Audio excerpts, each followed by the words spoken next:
आदरणीय साथियों एवं आदरणीय बहनों, प्रणाम। इस वीडियो में मैं 3 चीज़ें मुख्य रूप से बताना चाहता हूँ। नंबर 1, पहली चीज़ है कि वैक्सीनेशन गारंटी नहीं है कि आपको कोरोना नहीं होगा। वैक्सीनेशन इस प्रकार की कोई गारंटी नहीं देता। और इस समय में 2 रिसर्च मेरे सामने हैं, वो मैं आपके सामने रखना चाहता हूँ। और दूसरी बात मैं ये कहना चाहता हूँ कि जो ब्लैक फंगस है, वो ब्लैक फंगस कोरोना और कोरोना की ट्रीटमेंट का साइड इफ़ेक्ट होने के साथ साथ जो मास्क आप लोग लगाते हैं, लगातार जो लोग मास्क लगाते हैं, वो भी एक कारण इसका है। तीसरी बात मैं ये कहना चाहता हूँ, जो काफ़ी खुशी की बात लग रही है अभी, लेकिन आगे क्या होगा कुछ कह नहीं सकते। तीसरी बात है कि जो तीसरी लहर आने की संभावनाएं जताई जा रही थी और उसके लिए बहुत सारी परेशानियां, बहुत सारा तनाव और ख़ास करके बच्चों पर उसका असर, उसको लेकर के जो सारे तनाव और जो सारे समाचार चल रहे थे, उन पर अभी फ़िलहाल विराम है। क्योंकि उसकी अभी ऐसे कोई लक्षण दिखाई नहीं दे रहे हैं कि तीसरी लहर आएगी और बच्चों को बहुत ज़्यादा प्रभावित करेगी। इस प्रकार के कोई लक्षण अभी तक सामने नहीं आ रहे हैं। तो ये एक खुशी की बात है यदि तीसरी लहर ना आए तो फिलहाल मैं पहली बात पर चलता हूँ कि वैक्सीनेशन जो है, इस बात की गारंटी नहीं है कि आपको कोरोना नहीं होगा। क्योंकि ये जो डेल्टा वेरिएंट आया है, ये आपकी वैक्सीनेशन को फेल कर दिया है इसने। और वैक्सीनेशन की जो सारी संभावनाएं, जो सारी उम्मीदें थी कि वैक्सीनेशन हो जाएगा तो कोरोना नहीं होगा, लेकिन जो ये कोरोना का, कोविड-19 का जो डेल्टा वेरिएंट आया है, जो नया म्यूटेशन आया है, इसने उन उम्मीदों पर पानी फेर दिया है। एक नई स्टडी में पता चला है कि भारत में कोरोना वायरस के डेल्टा वेरिएंट की वजह से ब्रेक थ्रू इन्फेक्शन यानी टीका लेने के बावजूद संक्रमण हो रहा है। कोविशील्ड और कोवैक्सीन दोनों टीकों के लाभार्थियों में ब्रेक थ्रू इन्फेक्शन रिपोर्ट हुआ है। बता दें कि भारत में कोरोना वायरस के म्यूटेंट वेरिएंट B.1.617.2 जिसे डेल्टा वेरिएंट का नाम दिया गया है, दूसरी लहर का कारण माना गया है। विश्व स्वास्थ्य संगठन ने अपनी एक रिपोर्ट में इस वेरिएंट को चिंता का विषय बताया था। भारत में कोवैक्सीन और कोविशील्ड के वैक्सीन में ब्रेक थ्रू इन्फेक्शन को लेकर के 2 स्टडी की गई हैं। दोनों स्टडी में पाया गया है कि डेल्टा वेरिएंट दोनों वैक्सीन के लाभार्थियों में ब्रेक थ्रू इन्फेक्शन करने में सक्षम है, यानी कि वैक्सीनेशन होने के बावजूद कोरोना हो जाना और उसमें बहुत सारे लंग्स वगैरह ख़राब होना, दूसरी चीज़ें होना। ब्रेक थ्रू इन्फेक्शन का मतलब है वैक्सीन लगवाने के बावजूद संक्रमण होना, चाहे पहले लाभार्थी को कोविड हुआ हो या नहीं हुआ हो। एम्स, CSIR, IGIB और NCDC, CSIR, IGIB ने स्टडी में पाया है कि कोवैक्सीन और कोविशील्ड लगाए दोनों में अल्फ़ा और डेल्टा दोनों वेरिएंट से ब्रेक थ्रू इन्फेक्शन हुआ है, लेकिन डेल्टा से बहुत ज़्यादा हुआ है। सिंगल डोज लगवाने वालों में डेल्टा वेरिएंट के चलते 76.9% तक ब्रेक थ्रू इन्फेक्शन दिखा है। वहीं डबल डोज लगवा चुके लोगों में डेल्टा वेरिएंट के कारण 60% तक ब्रेक थ्रू इन्फेक्शन दिखा है। एम्स की ये स्टडी उन मरीजों पर है जो 5-7 दिनों में हाई फीवर की शिकायत के बाद एम्स की इमरजेंसी में पहुंचे थे। ये भारत में पहली स्टडी है जिसमें सिम्प्टोमेटिक वैक्सीन ब्रेक थ्रू का सैंपल लिया गया है। NCDC और CSIR, IGIB यानी institute of genomics and integrative biology ने अपनी स्टडी में पाया है कि कोविशील्ड टीका लेने के बाद जो संक्रमित हो रहे हैं वो ज़्यादातर डेल्टा वेरिएंट की वजह से हुए हैं।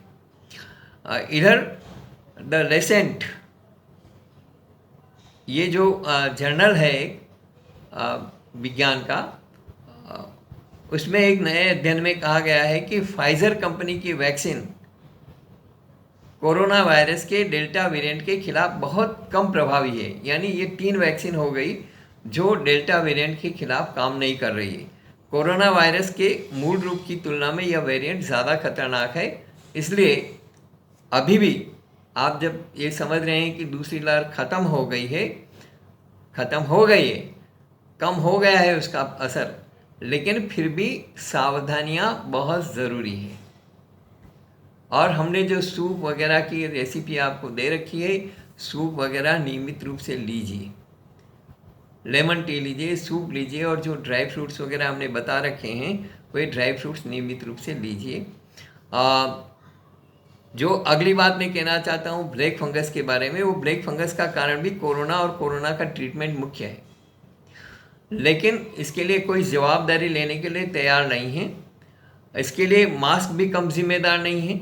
लगातार मास्क लगाने वालों के मुंह और आंखों के आसपास गंदी सांस से जो नमी बन जाती है और उससे जो इन्फेक्शन होता है उसके कारण भी फंगस वगैरह या दूसरे फंगल इन्फेक्शन वगैरह हो सकते हैं। लगातार मास्क लगा कर रखना भी आपके शरीर, फेफड़ों और जीवन के लिए घातक बना हुआ है। यह कटु सत्य है, हर कोई समझता है, लेकिन ये बात अभी कोई कहने की हिम्मत नहीं करता है, क्योंकि सरकार बार बार मास्क लगाने पर जोर देती है, लेकिन मास्क के बारे में पूरा एजुकेट नहीं करती है। हम सभी जानते हैं कि हम सांस के जरिए कार्बन डाइऑक्साइड छोड़ते हैं और ऑक्सीजन ग्रहण करते हैं। अब ऑक्सीजन ग्रहण करते हैं और कार्बन डाइऑक्साइड छोड़ते हैं।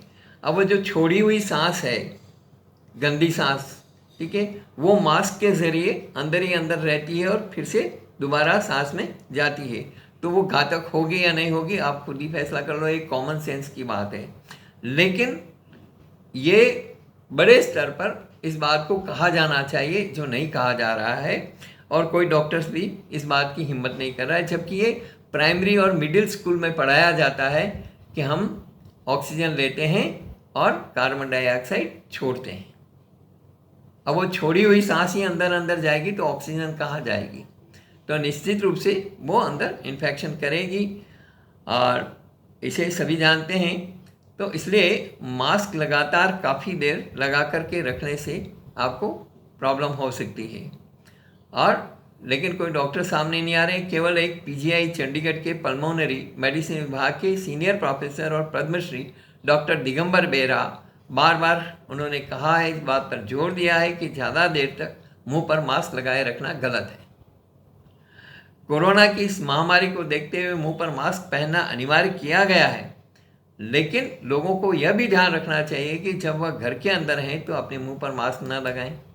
इसी तरह से ऑफिस में बैठे हैं या सार्वजनिक स्थानों पर जा रहे हैं तो मास्क हर हालत में पहने, लेकिन ध्यान रखना चाहिए कि लगातार 1 घंटे से अधिक देर तक मुंह पर मास्क न लगाएं। ऐसी परिस्थितियां पैदा करें कि बीच में 15-20 मिनट का आपको गैप मिल सके, जिसमें आप मास्क हटा करके खूब गहरी सांस ले सकें। तो मास्क लगा करके रखना, उससे काफ़ी दिक्कत हो सकती है, चक्कर आ सकते हैं, घबराहट हो सकती है, सिर में दर्द हो सकता है, बहुत सारी प्रॉब्लम्स हो सकती हैं। इस कारण से मास्क में थोड़ा सा लगातार लगाने का अभ्यास कम करिए, और गहरी सांस लेने का, खुले मुंह सांस लेने का ज़्यादा अभ्यास करिए। कहीं पर भी पेड़ देखें, नीम देखें, पीपल देखें तो वहाँ पर रुक जाएं और ऊपर मुंह करके और खूब गहरी सांस लेने का काम करें। अब जो खुशखबरी है, भगवान करे वो खुशखबरी हो, जो तीसरी लहर के बारे में, तो कोविड की तीसरी लहर को लेकर के कई तरह के कयास लगाए जा रहे थे, लेकिन अब इस प्रकार के कोई प्रामाणिक आधार नहीं है कि जिससे ये कहा जा सके कि तीसरी लहर आना निश्चित है, आएगी ही आएगी और बच्चों को बहुत ज़्यादा प्रभावित करेगी। एम्स के डायरेक्टर डॉक्टर रणदीप गुलेरिया ने भी आज अपना बयान जारी किया है, और उन्होंने कहा है कि दुनिया भर में किसी सर्वे में ऐसी बात नहीं निकली है कि तीसरी वेव कब आ सकती है और बच्चों पर इसका क्या असर होगा। इसलिए भय मुक्त रहें, लेकिन लापरवाह ना रहें। लापरवाही बिल्कुल करने की ज़रूरत नहीं, और बच्चों के लिए बच्चों में इम्यूनिटी पावर कैसे डेवलप किया जाए उसके लिए हमने YouTube पर हमारे चैनल पे पूरा वीडियो डाला हुआ है, उस वीडियो को देखिए और अपने बच्चों की इम्यूनिटी ज़रूर डेवलप करिए, लापरवाही बिल्कुल भी मत करिए। इस वीडियो में इतना ही। आपने यदि अभी तक हमारा वीडियो सब्सक्राइब नहीं किया हो तो डॉक्टर मदन मोदी सर्च करें यूट्यूब पर और उसे सब्सक्राइब करें, ताकि आपको नियमित रूप से सारे वीडियो मिलते रहें, सूचनाएं मिलती रहें। और जो आप हमारे 150 से ज़्यादा पुराने वीडियो हैं और जो कई बीमारियों को हमने एड्रेस किया है और घरेलू उपचार से 100% उसका ठीक होने का उपचार बताया है, तो आप ज़रूर वे सारे वीडियोस भी देख सकेंगे।